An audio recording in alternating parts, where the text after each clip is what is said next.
बिटिसिनि रांबावजा जथुमाया दिनैनिफ्राय जागायबाय। सावस्रि बिफानाव 35 कोटी गनायथि मोननो हायो। 2026-27 रांबावजानि गेजेरजों गंजि फरायसालिनि फोरोंगिरिफोरनो दान बान्था होगोन।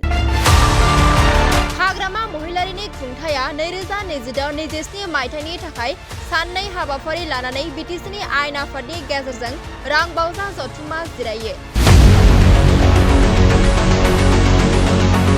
2026-27 नि थाखाय बिटिसि खुंथाया 1588 कोटी 32,32,000 रांबावजा थिसननानै लायो होननानै बिटिसिनि इयाम देरहासात बसुमतारिया खौरां बिजोंनि गेजेरजों फोरमायो।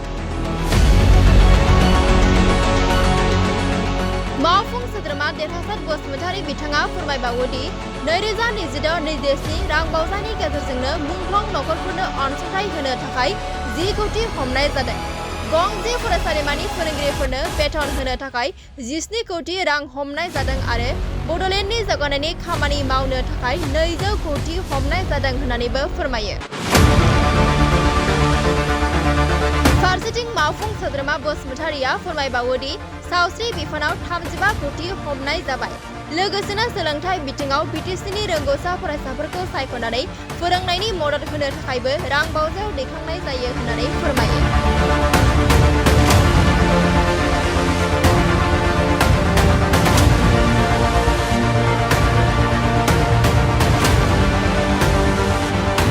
मानिजाथाव हाग्रामा महिलारि सारा दिनैहाय बिटिसिआव 2026 आरो 27 मायथाइनि थाखाय बाजेट प्लेस खालामबाय। बे बाजेट प्लेस खालामनाय मथे देग्लाय बोसोराव गासै जोंनि बिटिसिआ 1588 crore 32,32,000 रांनि मोनसे बाजेट दाखिल खालामबाय।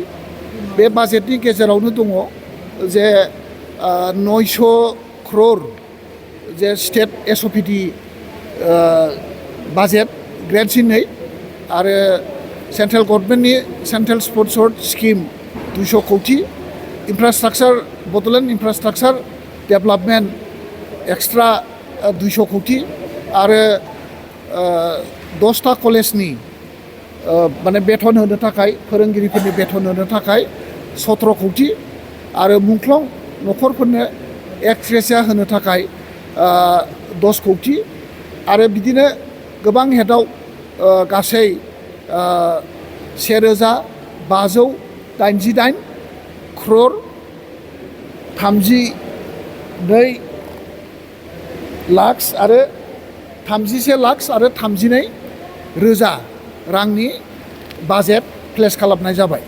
बिटिसिआ इडुकेसन जिथु डिपार्टमेन्ट बे डिपार्टमेन्टआव खोब मोनसे मोजां पदक्षेप लादों।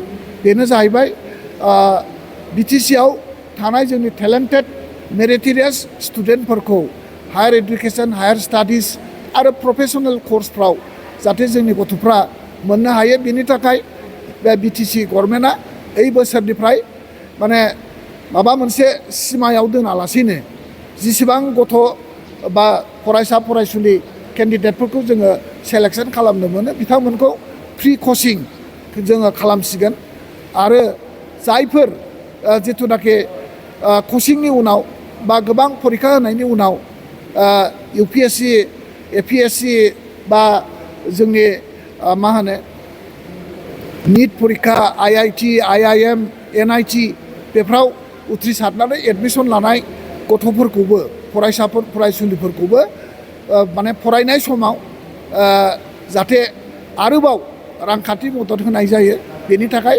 बेवहाय बाजेट थिक खालामनाय जादों।